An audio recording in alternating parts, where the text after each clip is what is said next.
de Niños Ricardo Gutiérrez, y el día de hoy nos acompañan la doctora Marina Vázquez, médica asesora en la Autoridad Regulatoria Nuclear, y Alan Segato, que es jefe de turno del Sistema de Intervención de Emergencias Radiológicas, en la ARN también. Así que muchas gracias por la participación. Bueno, ¿cómo están todos? ¿Bien? ¿Ven la pantalla perfecta? Bien. ¿Sí? Sí, perfecto. Con volumen, sí, pues no escucho el retorno. Bueno, vamos a tratar en esta horita y media de darles un pantallazo general. Obviamente no se imaginarán que no, en este tiempo no podemos abarcar toda la temática, pero bueno, como introducción y como paso inicial podemos podemos arrancar. La idea es la siguiente: para poder dar todo, ¿sí? Vamos a dar todas las presentaciones, todos los slides, y ustedes vayan anotando las preguntas que tengan. Hacia el final, respondemos todas juntas, para así poder dar todo, ¿sí? Bueno, arrancamos. Bueno, una idea general de conceptos de radiación. Bueno, las radiaciones ionizantes, como bien dice el nombre, son ionizantes porque producen ionización a nivel de los átomos. Este poder de ionización es lo que hace que la radiación pueda ser detectada a través de instrumentos especiales. También permite que la radiación pueda ser blindada o frenada, también utilizando algún tipo de blindajes, y también es la que causa los daños biológicos cuando una persona se expone a la radiación.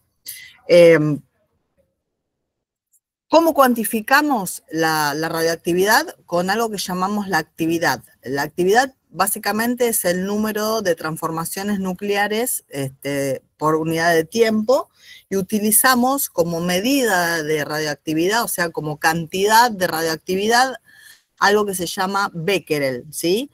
O en otra unidad que era un poco más antigua, pero se sigue usando, que es el Curie, obviamente con sus múltiplos, ¿no? También otro concepto importante que ustedes tienen, que por ahí lo tienen en toxicología, es el concepto de semidesintegración, que tiene básicamente que ver con el periodo necesario para que la actividad, o sea, esa cantidad de material radioactivo, se reduzca a la mitad. Y bueno, eso es importante tenerlo en cuenta porque nosotros muchas veces utilizamos la vida media física del radionucleido para acciones de tratamiento médico o de emergencias. Tenemos como radiaciones ionizantes la radiación alfa, que es una partícula que es muy pesada, que viaja muy cortita distancia, y uno puede ser frenada incluso con espesores del aire, o sea, con una distancia mínima de aire ya puede ser frenada, un papel o cualquier otro elemento simple.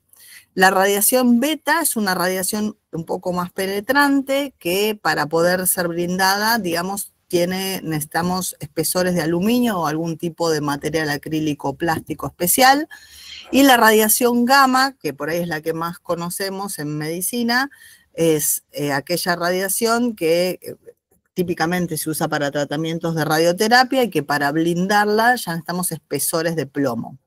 Y después tenemos los neutrones, que solo los vamos a encontrar a nivel de un reactor, de un reactor nuclear, y que para poder frenarlos o blindarlos necesitamos espesores de concreto. Eso como concepto general para distinguir los 4 tipos de radiación que puede haber. También sabemos que podemos normalmente, esperen que voy a bajar el volumen de esto, tenemos radiación existente natural, ya sea que está incorporada a los alimentos, a la tierra, al agua, y esa radiación, por ejemplo, la podemos contener en alimentos que consumimos a diario. Por ejemplo, el matecito que seguramente alguno de ustedes estará tomando en este momento, tiene un material radiactivo que se llama polonio 210 y que es el mismo que en cantidades un poco más importantes mató al espía ruso. ¿Se acuerdan que salió en todos lados el espía ruso Litivenko? Pero tenemos material radiactivo en los alimentos. También hay radiación cósmica, que es la que proviene del Sol y del cosmos, y esta radiación se va aumentando en la medida que subamos en altura. De hecho, la radiación cósmica atraviesa fácilmente el fuselaje de los aviones y la estructura de los edificios. Si uno se hace un viajecito de 10 kilómetros en avión, puede llegar a recibir una dosis de 5 microsieverts, que después vamos a ver bien cuánto es eso, si es mucho o es poco. O sea, vivimos rodeados de material radiactivo, aunque ustedes no lo crean. Y después, nosotros también somos radiactivos. La radiación que tenemos proviene de sustancias radiactivas naturales que vamos incorporando a través del alimento, como vimos antes, del agua, incluso del aire. Y se acumulan en ciertas partes del cuerpo. Por ejemplo, una es el potasio 40, ¿sí? Y la otra es el carbono 14, que habrán visto que es el clásico radionucleido que se utiliza para saber la antigüedad de algunos restos fósiles, ya sea en antropología o incluso en animales, ¿no?, prehistóricos. Y el tritio también es un elemento parecido al agua, que se encuentra naturalmente en el agua de consumo, en el agua de los pozos, etc. Y todo eso queda incorporado a nuestro organismo. Es decir, si existiera una forma, que de hecho existe una forma de escanear nuestro cuerpo, todos estamos compuestos por material radiactivo.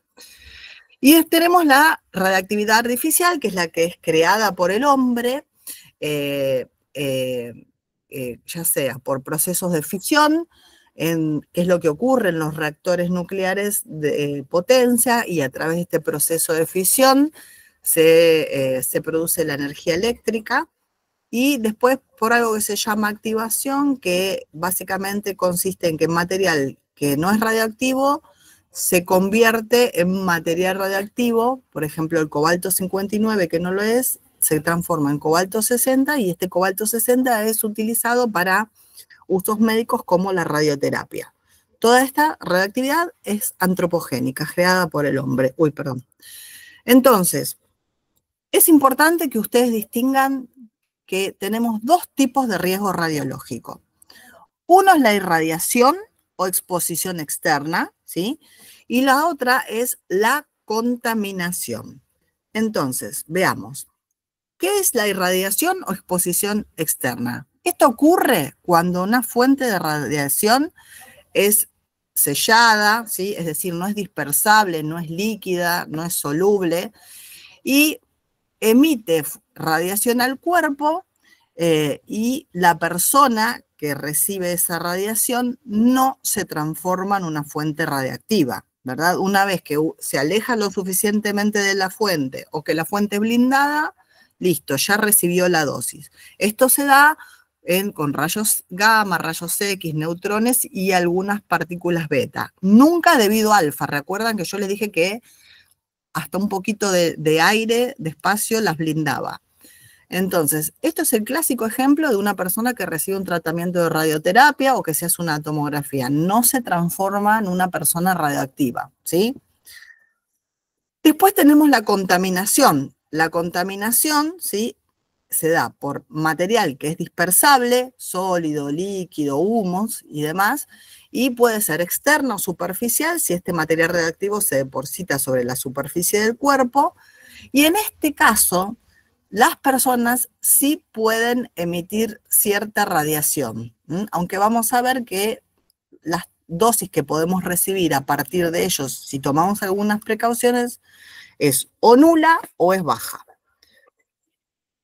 Y después tenemos la contaminación interna o exposición interna, también lo van a escuchar, también, que es por material dispersable, y una persona puede tenerlo por cualquier tipo de radiación, alfa, beta, gamma, y de hecho hay una contaminación interna que hacemos adrede, que es para hacer algunos estudios diagnósticos o tratamientos médicos, por ejemplo, las cámaras gamma con tecnesio 99 para evaluar la isquemia miocárdica o la marcación de nódulos tiroideos con yodo 131, ¿sí?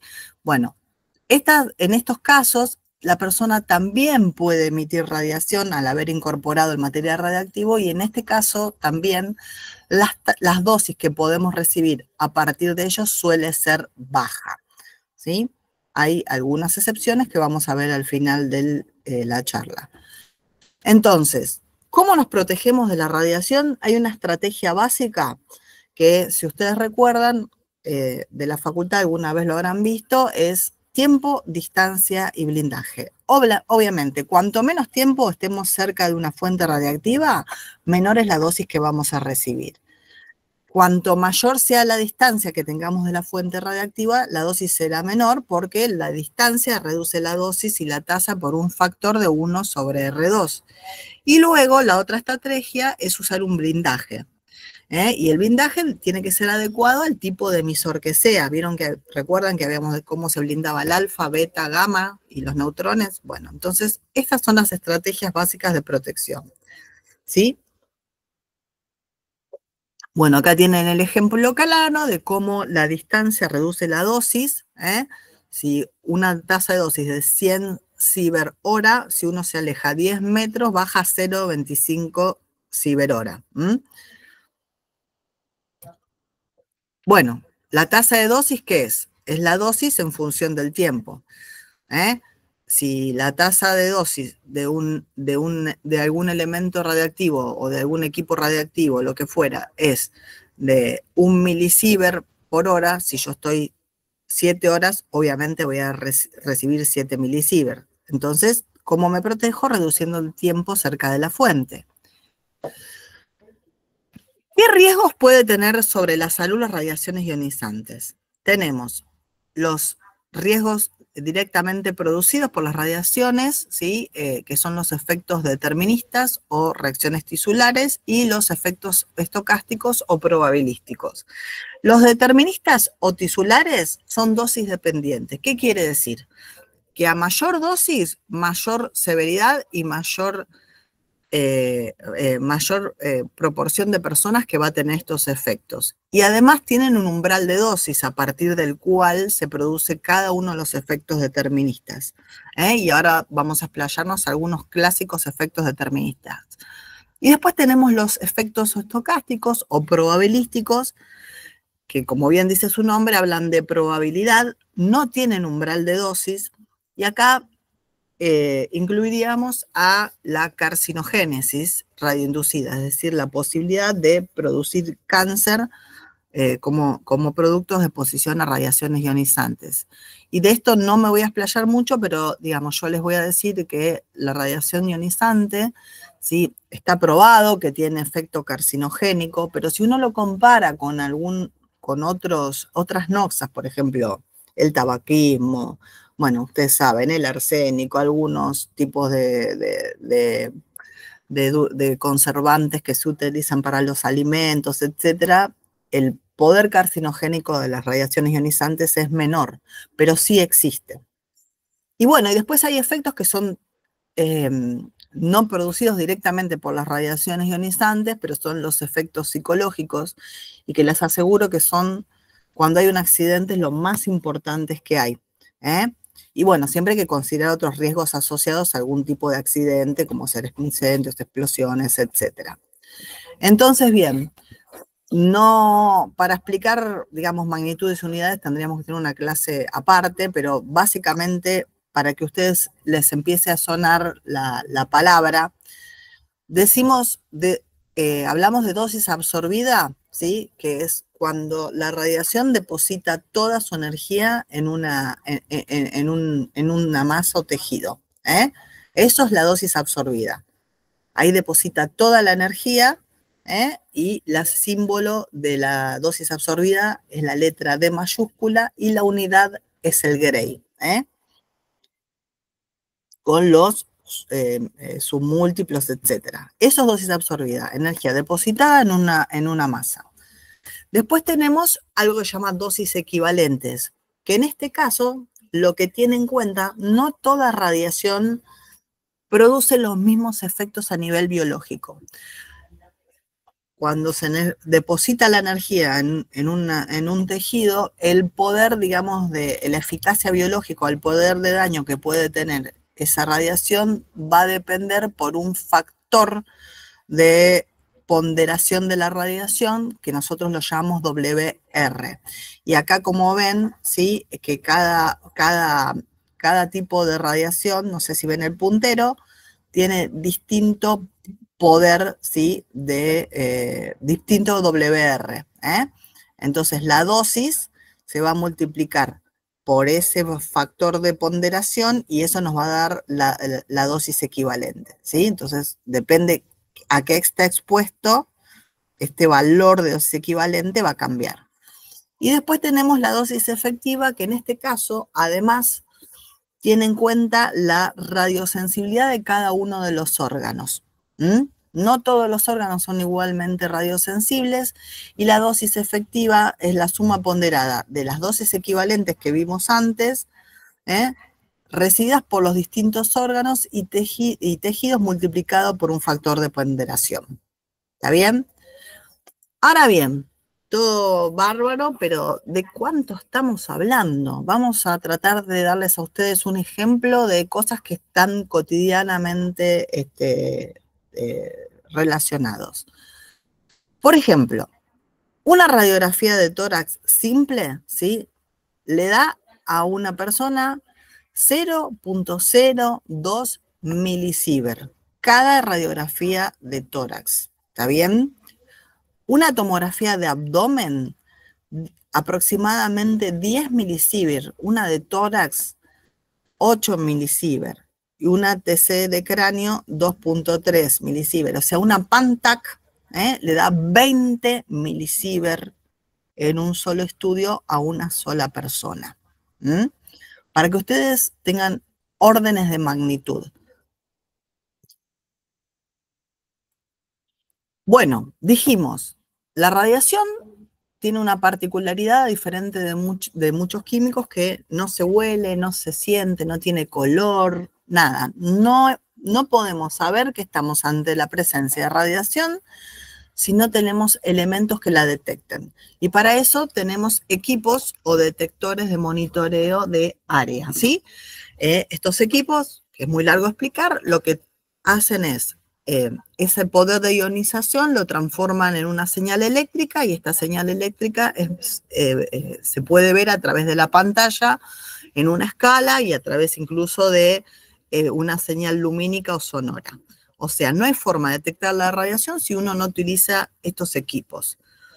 Por otro lado, tenemos, que esto lo habrán visto, muchas personas que trabajan con radiaciones ionizantes, detectores para saber qué dosis recibió una persona en el cuerpo. Típica esta que utilizan los radiólogos, lo que hace estos detectores van sumando toda la dosis que recibe la persona y luego uno lo manda a leer y te integra el valor que tuvo durante todo el tiempo. Estos que están aquí abajo, que dicen Thermo, Polymaster, tienen la particularidad de que uno puede hacerlo online. Es decir, te va diciendo la dosis integrada que tenés en el momento, no es que lo tenés que mandar a analizar y te enterás retrospectivamente. Y además, para emergencias, nosotros usamos mucho esto porque uno, si quiere, lo puede setear y decir, bueno, cuando llegue a tal valor, me tengo que alejar o tengo que salir de la zona de trabajo. Bueno, después esto lo usa la gente que trabaja en medicina nuclear, que manipula, digamos, material radiactivo para tratamientos médicos y como la dosis por ahí puede ser más importante en mano, necesita saber qué dosis pudo haber recibido. Y después tenemos, para detectar la contaminación radiactiva, tenemos algunos equipos, ¿sí? que son como una especie de plancha, ¿no? Como lo ven claramente, uno pasa la plancha y puede detectar la presencia de material radioactivo. Y otros son métodos indirectos que en realidad uno lo que hace es lo que llama un sweep test, pasa una especie de algodón, si quieren llamarlo así, lo coloca dentro de estos aparatos y este aparato nos va a decir si hay contaminación o no. Básicamente, entonces, no podemos saber si hay material radioactivo si no tenemos la presencia de... espera, porque no... acá está. De algún detector. Entonces, ¿qué es esto? Esperen un segundito. Ahí está. ¿Qué efectos en la salud pueden tener las radiaciones ionizantes? Bueno, dijimos, los efectos determinísticos o reacciones tisulares que tienen un umbral de dosis a partir del cual ocurren. Por debajo de ese umbral no vamos a tener efectos clínicos y probablemente sean totalmente indetectables. Generalmente para que aparezcan lo vamos a ver luego que una persona se expone a la radiación en un tiempo generalmente breve, horas, días, meses. Y obviamente a mayor dosis, mayor severidad y frecuencia de estos efectos. Por exposición aguda de todo el cuerpo, de una parte significativa de él, vamos a ver lo que se llama el síndrome agudo de radiación, cuyo umbral de dosis es a partir de un Gray. Y después, por exposición localizada de una parte del cuerpo, vamos a tener lo que se llama el síndrome cutáneo radioinducido. También hay distintos efectos sobre otros tejidos u órganos que no nos vamos a explayar, pero el clásico ejemplo es las cataratas radioinducidas que lamentablemente a veces tienen muchos trabajadores de fluoroscopía, de hemodinamia y demás, si no utilizan, por ejemplo, los anteojos plomados. Pero bueno, vamos a hablar de los dos grandes síndromes. Uno es el síndrome agudo de radiación, que es un conjunto de síntomas y signos consecutivos a la irradiación de todo el cuerpo, aguda siempre, o una parte importante de él, y tiene tres formas de presentación. Una hematopoyética, cuando una persona recibe dosis de 1 a 7 Gray, una gastrointestinal de 7 a 20 Gray y una forma neurovascular más de 20 Gray. Independientemente de la forma de presentación, todos van a desarrollar distintas etapas sucesivas, como ven ahí abajo, prodromal, latencia, etc. Pero lo que quiero que ustedes tengan presente es que estas etapas sucesivas tienen una importancia desde el punto de vista de evaluación inicial de dosis y de pronóstico. Los pródromos es lo primero que vamos a tener en un síndrome agudo de radiación, que son síntomas y signos totalmente inespecíficos como vómitos, fiebre, cefalea, anorexia, dinamia, que se desarrolla generalmente durante las primeras 24 o 48 horas de que una persona se expone a fuente radiactiva y permiten la estimación precoz de la dosis. ¿Por qué? Porque cuanto más severos y más precoces son estos pródromos, más dosis recibió esa persona. Y es más, como ven en el cuadro de abajo, uno puede saber si la persona, por ejemplo, presentó vómitos, en principio pudo haber recibido una dosis de por encima de 2 Gray. ¿Está bien? Entonces, miren qué importante es poder recabar estos datos y marcar a qué hora ocurrieron, porque nos permite saber no solamente cuál va a ser el pronóstico, como vamos a ver después, sino también qué dosis recibió. Bueno, entonces la forma hematopoyética de presentación se produce en el rango de dosis de aproximadamente de 1 a 7 Gray. Lo que ocurre es, se produce un daño a nivel de la médula ósea y este daño a nivel de la médula ósea se traduce en un descenso de los elementos figurados de la sangre. Esto puede generar, dependiendo obviamente de la dosis que se haya recibido, una persona inmunosupresión, anemia, predisposición al sangrado, infecciones, etc. Y obviamente, dependiendo del daño, si uno hace el diagnóstico adecuado en la instauración de un tratamiento full, la probabilidad de sobrevida es muy alta. Entonces, cuando uno sospecha que una persona se expone a una fuente radiactiva, como dijimos, las células de médula ósea pueden ser las más sensibles a la radiación, especialmente los linfocitos son los más sensibles de todas las células de la línea sanguínea. Son tan sensibles que incluso a las pocas horas pueden mostrar una caída en su recuento, una linfopenia importante. Y esta linfopenia tiene una relación directa con la severidad del cuadro que va a tener esta persona y también nos permite una estimación pronóstica de la evolución del paciente. Por ejemplo, si alguien a las 24 horas tiene 500 linfocitos por microlitro a las 24 horas, sabemos que en principio recibió, ¿sí?, una dosis de casi 7 Gray, una dosis importante, y además va a desarrollar una forma severa.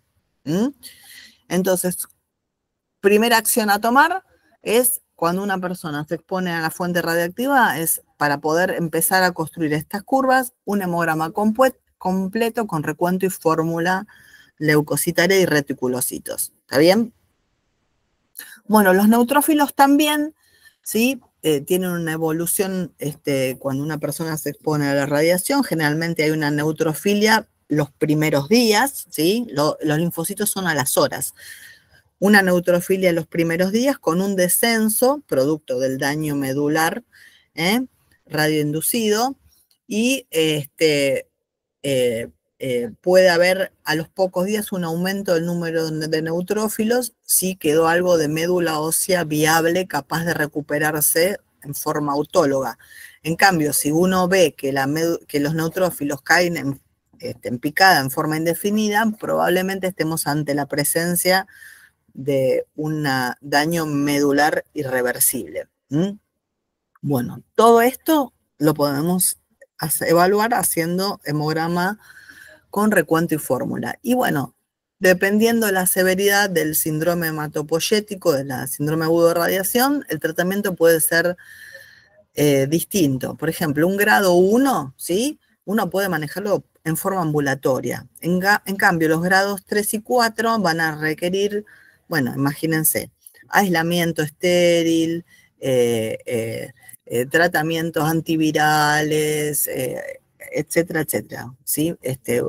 Son personas que son básicamente inmunosuprimidas y predispuestas a infecciones y demás. Tienen que estar aisladas, pero vuelvo a decir, no porque sean radiactivas en este caso, sino porque nosotros somos más peligrosos para ellos. Bueno, y después la forma gastrointestinal es cuando la dosis está entre 7 y 20 Gray. Acá la probabilidad de sobrevida es prácticamente nula. Lo que se hace es un tratamiento paliativo de soporte. Básicamente ocurre que se denuda toda la mucosa del tubo digestivo. Esto hace que desaparezcan las vellosidades. Hay predisposición a infecciones, shock, deshidratación, etc. Y la forma neurovascular es una forma con dosis de más de 20 Gray. Ahí lo que ocurre es directamente un aumento de la permeabilidad vascular a nivel del sistema nervioso central, con edemas, hemorragias. Esto lleva a las convulsiones y coma y una muerte indefectible a las 48-72 horas. Obviamente en estos casos el tratamiento paliativo o de soporte, digamos, pero no hay mucho más que hacer. En este caso, ustedes imagínense, en una forma neurovascular, no vamos a llegar a ver la neutropenia porque el paciente va a fallecer antes, ¿sí? Sí podemos ver las primeras horas una linfopenia marcada, pero el resto de la evolución no lo vamos a ver, ni siquiera vamos a ver la plaquetopenia ni nada, porque para eso necesitamos unos días. Ese es el síndrome agudo de radiación. En la práctica, digamos, en accidentes, por suerte, no hemos visto síndromes agudos de radiación importantes, salvo algún síndrome agudo de radiación leve, pero en cambio el síndrome cutáneo radioinducido sí es algo muy frecuente y que es el daño resultante por las radiaciones de la piel e incluso tejidos más profundos. Obviamente va a depender de la dosis, y acá tienen algunas fotos de ejemplos de síndrome cutáneo radioinducido, que han tenido algunas personas. El síndrome cutáneo radioinducido se caracteriza porque, bueno, como buen efecto determinístico, la cinética Las manifestaciones tienen que ver con la cinética de reproducción de los distintos tejidos. La epidermis sabemos que tiene un recambio rápido, entonces las manifestaciones las vamos a ver muy temprano. En cambio, la dermis tiene una cinética más lenta, vamos a ver los efectos más tardíos, el hueso también y el músculo también. Generalmente tienen periodos de reagudización, con otros que parece que hay una mejoría clínica, y luego crisis de reagudización, todo esto siempre acompañado de dolor intenso. Y como les decía recién, estos son los eventos radiológicos accidentales más frecuentes, y es muy importante no solamente hacer el diagnóstico, sino hacer la evaluación de dosis que tiene ese sector del tejido y determinar la extensión y profundidad del daño para hacer el tratamiento adecuado. Entonces, acá tienen algunos ejemplos de síndrome cutáneo reducido. Si ustedes ven bien esta diapositiva, lo que están viendo acá es la espalda de una persona, es el dorso de una persona, y donde ustedes acá claramente ven una manifestación de epitelitis seca, ¿sí? Donde no hay ningún tipo de exudado ni costra, la piel tiene un aspecto rugoso, seco, pigmentado, y esto, aunque ustedes no lo crean, es un efecto de un paciente que fue sometido a fluoroscopía, un tratamiento intervencionista. Así que bueno, este es un tipo de síndrome cutáneo, una forma de manifestación. La dosis a este nivel, localizada en ese sector de tejido, aproximadamente puede estar entre 10 y 15 Gray. Después tenemos esto, que es una descamación húmeda, donde la dosis ya es un poco más alta. Acá tenemos claramente exudación serosa, costra, fibrina. Acá la dosis es mucho más alta. Esta gente que ha manipulado una fuente radiactiva importante.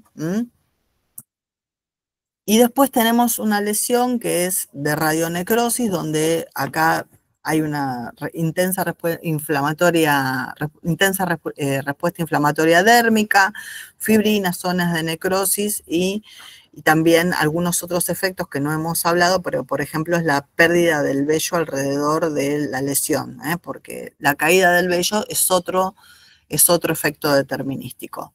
Todo aquello que va por arriba de 20 Gray en forma localizada va a ir a la necrosis, ¿sí? Independientemente de lo que hagamos, aunque al principio lo único que veamos sea un eritema. Por eso les decía que desde el punto de vista médico es muy importante cuando ocurre esto saber la extensión y profundidad del daño, porque si uno hace, como vamos a ver después, una resección temprana de todo aquel tejido que tiene más de 20 Gray, la evolución del paciente va a ser mejor.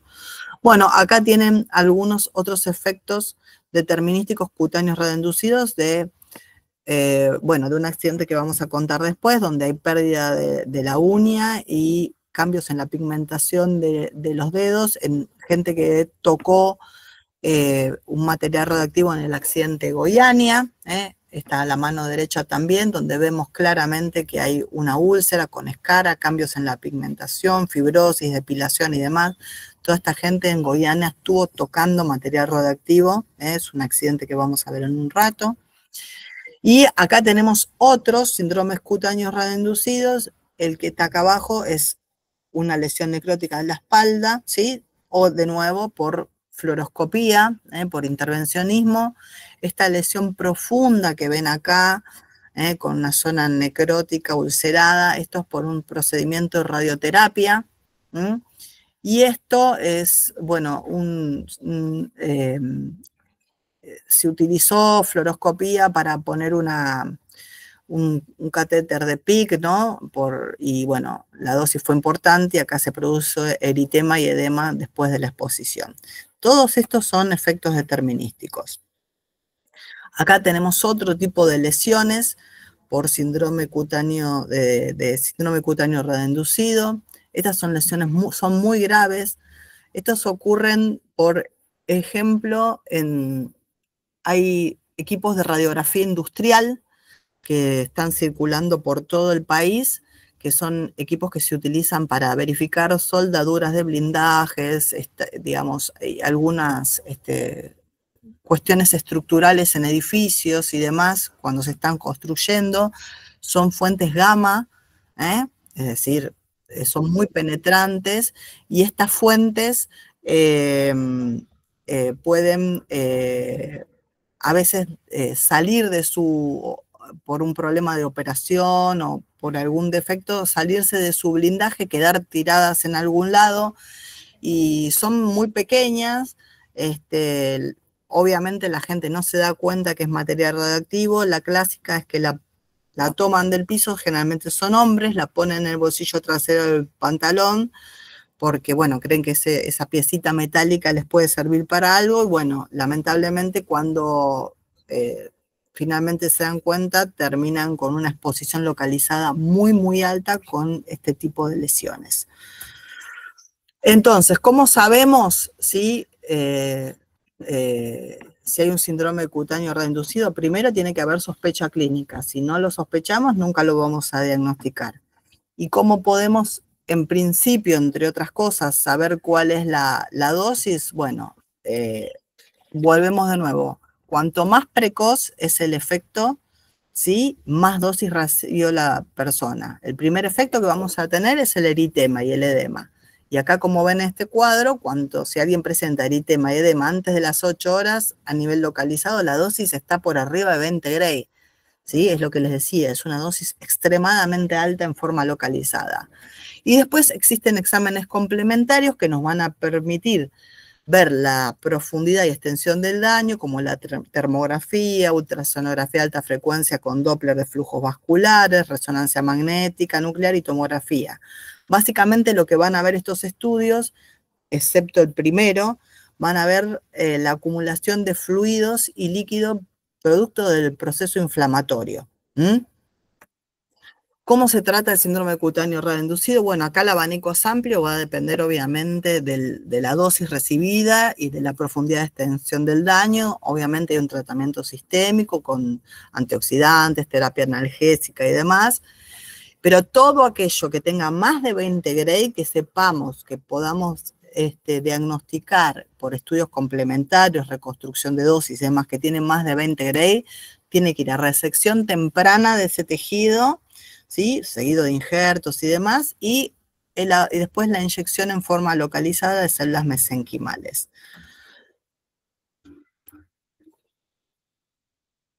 Bueno, me queda ahora la última presentación. Les pido por favor, no, esta no es, perdón. Les pido por favor que tomen nota de todas las preguntas que tengan para el final. Bueno, entonces, ¿cómo hacemos el triage y cómo sería la respuesta médica inicial? Lo más importante que ustedes recuerden es que la exposición a radiación ionizante, ¿sí?, aún con dosis muy alta, nunca pone en riesgo inminente la vida de un paciente. Sí, obviamente, si la dosis llega a ver muy alta, puede haber riesgo de muerte diferida, ¿sí? A diferencia de las lesiones convencionales severas, trauma, lo que ustedes conocen. Por eso, las lesiones convencionales severas siempre, siempre, siempre tienen prioridad absoluta de atención por sobre lo radiológico. Ahora bien, la contaminación radiactiva, como vamos a ver, cuando una persona tiene material radiactivo en el cuerpo o lo tiene incorporado o ingresó por alguna vía, vamos a ver que tampoco pone en riesgo inminente la vida del paciente, ¿sí? En muy pocos casos hay riesgo de muerte diferida. Uno es el ejemplo que yo les conté del espía ruso, Litivenko, que lo envenenaron, le pusieron polonio, lo tomó con un té y este polonio ingresó a su cuerpo y recibió una dosis muy alta, pero murió al cabo de varios días, ¿sí? Y la otra es el accidente que va a contar Alan, mi compañero de Goiânia. Pero esto también lo diferencia con los químicos. Bueno, ustedes de esto, los toxicólogos, no sé cuántos tendremos en la audiencia, saben del desastre de Bhopal, donde se liberó el isocianato de metilo, que produjo la muerte de 25.000 personas en muy poco tiempo. Entonces, entre lo radioactivo y lo radiológico, ¿sí?, sabemos todos que el material radiactivo jamás pone en riesgo de vida inminente a las personas, a diferencia de algunos químicos. Bueno, acá está el caso de, ¿se acuerdan de Avellaneda? De la ambulancia, así que fueron a atender y había derivados del cianuro, y murió lamentablemente la gente que ocupaba la vivienda y el servicio médico que fue a atender. Entonces, la contaminación radiactiva, ¿sí? Decimos nosotros, entre comillas, que es una urgencia terapéutica. ¿Por qué? Porque si uno puede de alguna manera remover el contaminante del cuerpo, redunda en una disminución de la dosis que va a recibir la persona. ¿Está bien? En cambio, cuando no hay una exposición o irradiación externa, ya está. Una vez que la persona se alejó de la fuente o no tiene la fuente cerca, yo no puedo hacer que reciba menos dosis, ¿sí? La dosis ya está y lo que necesito saber es qué dosis tiene para saber la evolución y pronóstico. Bueno, ¿qué es lo primero que uno debería hacer ante la sospecha de exposición a material radiactivo? ¿Sí? Es saber si una persona está contaminada o no en forma externa con material radiactivo. Hay métodos que utilizamos para cuando uno tiene, llamémosle, muchas personas o víctimas en masa, que son sistemas de pasa no pasa, que son estos portales, y si no, se hace a través de equipos manuales en los cuales, vuelvo a decir, se tiene que registrar toda la superficie del cuerpo y este equipo va a registrar si hay o no presencia de contaminación externa. El otro triage que hay que hacer es, que ya vimos, del síndrome agudo de radiación, del síndrome cutáneo reducido. Repito, el síndrome agudo de radiación, lo más importante es recordar la cronología y severidad de los pródromos, cuanto más precoces y más severos, más dosis, y la evolución de las células sanguíneas con el hemograma completo, con recuento y fórmula, para ver las curvas que vimos antes. Y con respecto al síndrome cutáneo reinducido, vamos a ver la severidad y precocidad de los síntomas y signos localizados a nivel de piel y mucosas, como el eritema, edema. Recuerden ahí de nuevo, cuanto más precoz, más severo, cuanto más extenso, también más severo. Y con respecto a la contaminación radiactiva externa es cuando el material está depositado sobre la superficie del cuerpo. Vuelvo a repetir, solamente se da cuando la fuente radiactiva es abierta, es decir, soluciones, polvos, líquidos, humos, no cuando es una fuente sellada o encapsulada. Para esto, en caso de que tengamos que atender a estas pacientes, ¿sí? Debemos a nivel hospitalario establecer una zona limpia y una zona de sucia o de pacientes probablemente contaminados. Un poquito como hicimos cuando fue lo del COVID. ¿Se acuerdan que separábamos aquellos presuntamente con COVID con aquellos que no? Entonces se debe establecer un área de recepción de pacientes o de ambulancias, lo que fuera, un área de triage. Y acá puede suceder que tengamos la posibilidad de tener alguien que tenga algún tipo de equipo que pueda medir la presencia de material radiactivo.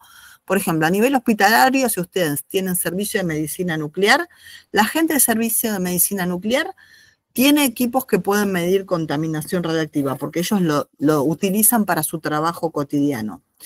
Si no, bueno, va a ser muy difícil que ustedes sepan si hay presencia de contaminación radiactiva o no. Entonces siempre digo lo mismo. Si ustedes lo sospechan, asúmanlo como contaminado hasta que se demuestre lo contrario. Y se va a demostrar lo contrario cuando venga alguien y mida. Bueno, entonces, como decíamos recién, se deben establecer circuitos de atención diferenciados, y es importante que cuando uno sepa que está ante la presencia o la sospecha de gente contaminada con material radioactivo, digamos, de alguna manera trate de cubrir equipamientos innecesarios para la existencia. Es decir, por ejemplo, como vemos en esta foto, ven, podemos tapar los equipos con con algún plástico. ¿Por qué? Para evitar que se contaminen, porque después por ahí de contaminar este equipo puede ser muy difícil. En cambio, después si uno retira el plástico es algo más sencillo. Establecer áreas o perímetros, muchos cestos de contenedores, porque si uno tiene que atender todo lo que saquemos del paciente puede estar contaminado. Y como les decía recién acá, siempre asumir que el paciente está contaminado hasta que se demuestre lo contrario. Ahora, ¿qué medida especial hay que tomar cuando uno recibe un paciente que ha recibido una exposición o una irradiación externa? Ninguna, porque recuerden que esa persona no emite ningún tipo de radiación ni tiene material radioactivo dentro de su cuerpo. Esto solamente que les estoy mostrando acá es en caso de que la persona esté contaminada con material radioactivo, es decir, que lo tenga sobre el cuerpo o lo haya incorporado. Entonces, una de las primeras medidas que uno tiene que hacer, ¿sí?, para remover la contaminación radioactiva externa, es quitar la ropa. Con eso sacamos del 80 al 90% de la contaminación radioactiva externa que tenía la persona, y con eso, como decíamos antes, si le removemos el contaminante, vamos a reducir la dosis que está recibiendo. A su vez vamos a prevenir que lo incorpore, es decir, que lo ingrese por la boca, por las manos y demás. Y otra cosa que nos va a servir es que si le quitamos toda la contaminación externa, nos va a poder ser más fiable la evaluación de si esa persona incorporó material radioactivo a través de la evaluación de contadores de cuerpo que vamos a ver más adelante. Entonces, como dijimos recién, primera medida, retirar la ropa, ¿sí? ¿Cómo? Se corta, se corta, se dobla hacia adentro, y siempre y cuando, si las condiciones clínicas lo permiten, hacerlo previo al ingreso al hospital para evitar esparcir la contaminación. Si, bueno, la inestabilidad clínica es importante, bueno, habrá que hacerlo después y primero atender lo convencional. Pero uno, por ejemplo, lo puede envolver con una sábana, una salea y seguir trabajando.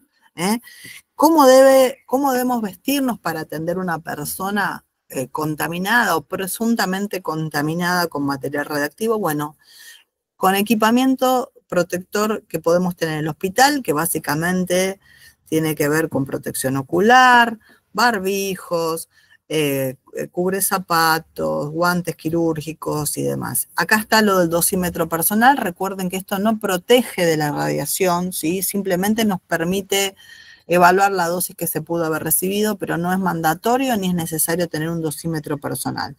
Pero sí vestirse igual como cuando uno tiene riesgo biológico. Y creo que de esto aprendimos bastante en la época de la pandemia. ¿Cómo se descontamina cómo se remueve la contaminación externa? Bueno, simple, agua y jabón, ¿sí? Generalmente la piel sana es una muy buena barrera, excepto para algunos radionucleídos, y siempre uno lo que tiene que hacer son lavados con agua y jabón o solución fisiológica, lo que fuera, en forma suave, reiterados, si es necesario. Nunca utilizar maniobras abrasivas, cuidar el estado de la piel subyacente para evitar irritación, abrasiones que permitan que el material radioactivo ingrese al cuerpo. Y como dato importante, a diferencia de muchos químicos, el agua y el jabón se puede usar para cualquier material radioactivo. A diferencia de los químicos, no hay ningún tipo de reacción exotérmica si uno utiliza agua o algún otro compuesto. Agua y jabón. Preferentemente el agua tibia para evitar, cerrar los poros si están fría y que el material radioactivo quede atrapado en los poros. Y si el agua es muy caliente, aumentamos la vasodilatación y podemos ayudar a absorber los radionucleídos que se absorben por piel sana. Entonces, lo ideal es el agua tibia. ¿Qué debemos hacer en todo paciente que está contaminado en forma externa? Sospechamos tomar una muestra de orina, que vamos a ver por qué hay que tomarla, frotis o hisopado de las heridas. Eso hay que tomarlo con un hisopo o una gasa, lo que tengamos, y guardarlo en una bolsita cerrada, poniendo, digamos, de qué paciente es y de qué sector se sacó, porque después, midiendo la gasa, cuando venga alguien que tenga el equipo, podemos saber si esa herida estaba contaminada o no, y por ahí qué radionucleído tuvo. Después un hisopado precoz de nariz. El precoz decimos que si una persona estuvo expuesta o probablemente a contaminación, hay que hacerlo dentro de la hora y media. ¿Por qué? Porque si ingresó por vía inhalatoria, el valor que tengamos de ese hisopado sería más o menos el 10% de lo que la persona pudo haber incorporado por vía respiratoria. ¿Cómo debemos tomarlo? Muy simple, ¿sí? Se toma con un hisopo en una narina, el hisopado tiene que ser suave, no se tiene que utilizar ningún tipo de solución ni líquido, el hisopo seco, y se guarda en una bolsita, ¿sí? Ni en un gel, ni en un tubo, puede ser en un tubo seco. Después se toma el hisopo de la otra narina y se guarda. Y cuando venga alguien con el equipo, va a medirlo. Vuelvo a decir, el hisopado tiene que ser suave, nada de perforar la lámina criboides ni nada, porque vamos a generar más daño que beneficio. Y como les dije recién, todo paciente sospechado expuesto a radiación, hemograma completo, recuento y fórmula. ¿Está bien? ¿Cómo se descontamina? Bueno, un orden de prioridad lógico, primero las heridas, porque serían una puerta de entrada, luego ojos, nariz, boca y oídos, y lo último, la piel intacta.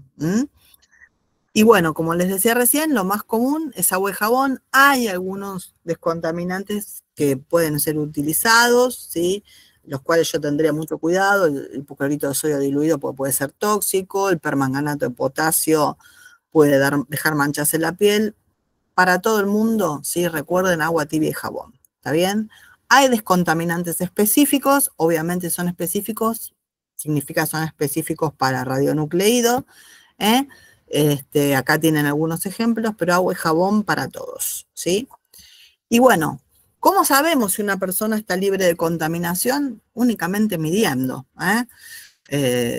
y si no tenemos para medir, vamos a tener que esperar que alguien venga y mida y diga que está descontaminado. Pero si tenemos para medir, vamos a decir que para emisores beta y gamma, generalmente es aceptable 2-3 veces el fondo natural.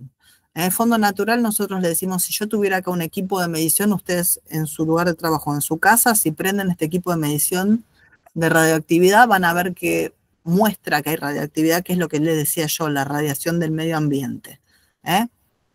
Entonces, siempre les decía, puede ser necesario repetir varios intentos de descontaminación en forma suave y evitar en la medida de lo posible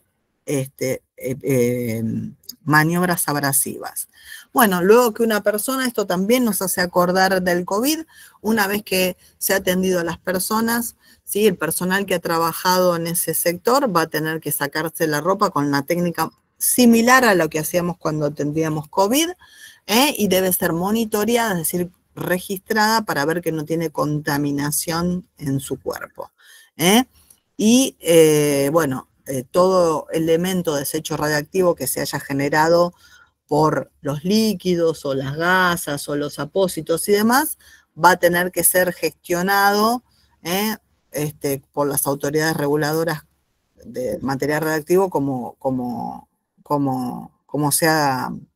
corresponda.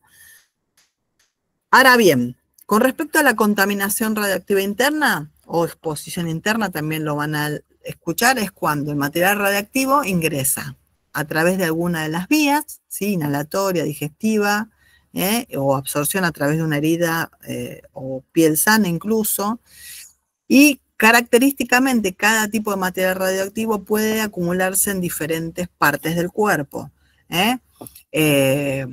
Por ejemplo, el yodo radioactivo se va a acumular preferentemente en la glándula tiroides, vesículas seminales. Otro, como el radio, se va a acumular en hueso. Y así el cesio se va a acumular en todos los lugares donde haya potasio en el cuerpo, es decir, en todas las células. Cada radionucleido tiene un órgano tropismo característico. Entonces, cualquiera sea el órgano o tejido donde se deposite ese radionucleido, este radionucleido va a ser un órgano fuente porque va a acumular el material radioactivo, y además de la vida media física del radionucleido, tenemos una eliminación biológica del radionucleído, que tiene que ver cuánto tiempo dura, o sea, es excretado por las vías por ejemplo, del cuerpo. Entonces, si el daño va a depender de varias cosas, obviamente, como dijimos, según el tipo de emisión, la vulnerabilidad del tejido afectado, si es más o menos radiosensible, y el tiempo que va a estar presente ese material radiactivo en cada órgano. Por ejemplo, si alguien incorpora material radiactivo gamma, ¿sí? Obviamente, si está acá, se acumula en el hígado, tiene tropismo por el hígado, se va a irradiar el órgano fuente y todos los órganos vecinos. ¿Se acuerdan que el gamma atravesaba hasta... teníamos que blindarlo con plomo? Y en estos casos sí, uno si lo mide de afuera puede llegar a medir material, o sea, puede medir tasa de dosis. En cambio, la radiación alfa o beta, ¿sí? Que se acuerdan que la alfa la frenaba hasta el aire o una hoja de papel, solamente va a producir irradiación del órgano fuente, ¿sí? Y beta también, y algo puede tener de los órganos vecinos. Entonces, nosotros cuando una persona incorpora material radiactivo, ¿sí? Vamos a hacer un cálculo que la dosis resultantes recibidas van a tener que, son el resultado de un cálculo de todo el tiempo en el cual el material radiactivo va a permanecer en el cuerpo, sumado por su vida media biológica, sumado a la vida media física que tiene. Eso lo llamamos dosis efectiva comprometida. Entonces, depende tipo de material radiactivo. Sabemos que hay algunos órganos de depósito, por ejemplo, el yodo, como dijimos, en tiroides. En los pulmones se acumula el americio, plutonio, uranio. Acá en color está marcado el tipo de emisor que es. Los alfa eran rojos, ¿sí? Pusimos nosotros como ejemplo. Le decían huesos, se acumula el estroncio, el plutonio, el radio. O sea, tenemos que saber qué radionucleído es para saber el organotropismo que tiene. Ahora, ¿cómo podemos saber si una persona está contaminada en forma interna? Bueno, si ese radionucleído es un emisor gamma, nosotros podemos verlo con equipos de detección externos, ¿sí? Se llaman mediciones directa o en vivo. ¿Por qué? Como dijimos recién, si es un emisor gamma, no solamente, digamos, va a irradiar el órgano acumulado, sino va a atravesar todo el cuerpo. Entonces yo lo puedo poner en estos equipos, que se llama contadores de cuerpo entero y demás, y voy a poder no solamente detectar el radionucleído, sino haciendo unos cálculos muy especiales, saber qué cantidad o qué actividad está incorporada y a su vez qué dosis va a recibir. Entonces, las mediciones directas son para emisores gamas. Para esto tengo que estar segura que la persona tiene que estar descontaminada de lo externo en su mayor, absolutamente, porque si no, no voy a saber si está adentro o afuera del cuerpo. ¿Se entiende por qué es importante? Y en cambio, para los emisores alfa o beta, como no los voy a ver, como vimos, el poder de penetración con un equipo que lo vea en forma externa, voy a necesitar el análisis de algunas excretas. La clásica es la orina, que se evalúan por distintos métodos. También se puede utilizar la materia fecal. Ahora, si es gamma y se excreta por vía urinaria, lo voy a poder ver en forma externa por medición directa y también a través de las excretas. O sea, la medición indirecta me sirve para alfa, beta y gamma. La medición directa solo para los gamas. Y ahora bien, ¿siempre tengo que tratar la contaminación interna? No.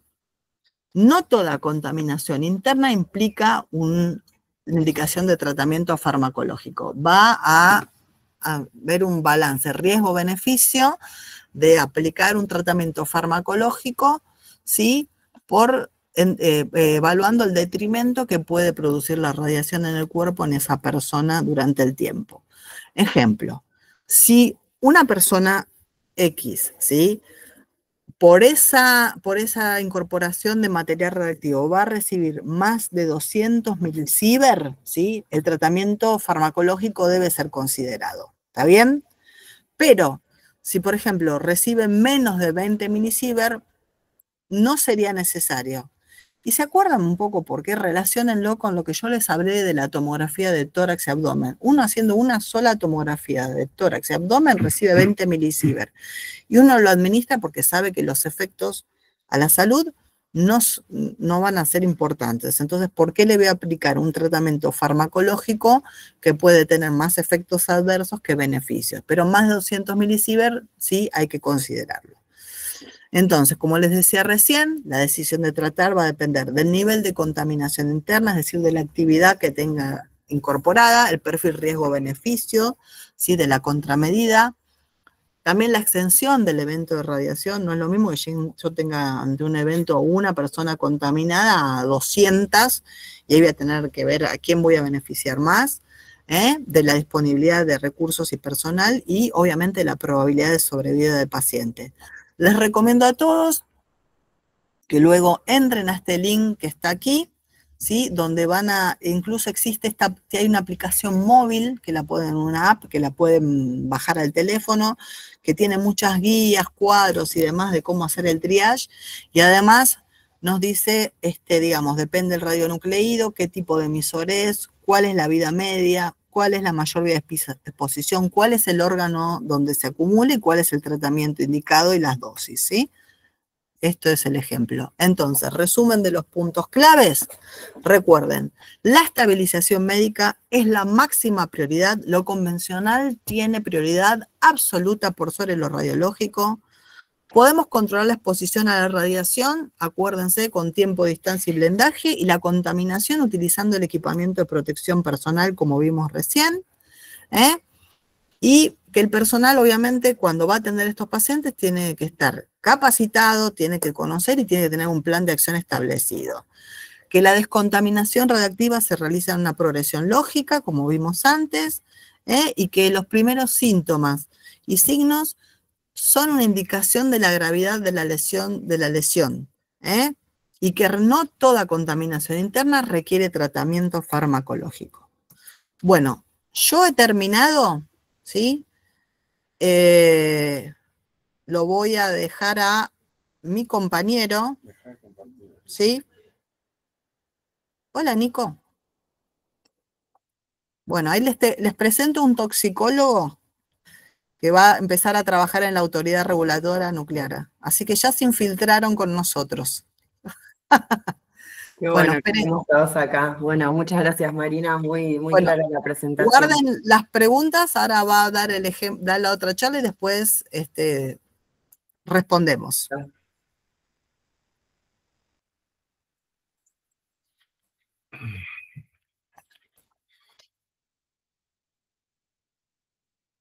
Buenos días para todos. Un dato por ahí que les sirva a raíz de lo que dijo Marina. Tengan en cuenta que el límite de dosis a nivel nacional es 100 milisievert año, durante 5 años. 100 milisievert en 100 años.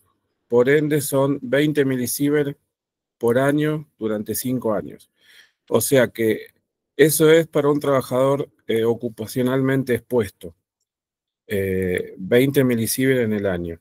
Tengan en cuenta que eso es lo que da una tomografía, como dijo la doc. Bueno, yo le voy a presentar un accidente que hubo en Brasil, que es el accidente radiológico más importante a nivel mundial. De hecho, hay libros y hay mucha información de este accidente. Lo pueden buscar en el link acá de la OIEA, que es el Organismo Internacional de Energía Atómica, si tienen mayor dudas o quieren abocarse un poco más al tema. Este accidente ocurrió en Goiânia, la capital de Goiás, en Brasil.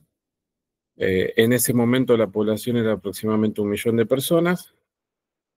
Y el accidente está ocurrido a raíz de un equipo de terapia abandonado.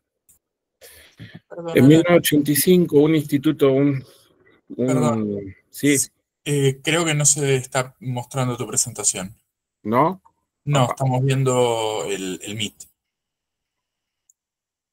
gracias, Nico. Para que entonces dejo de presentar, lo abro de vuelta. Bueno, acabo de cerrar.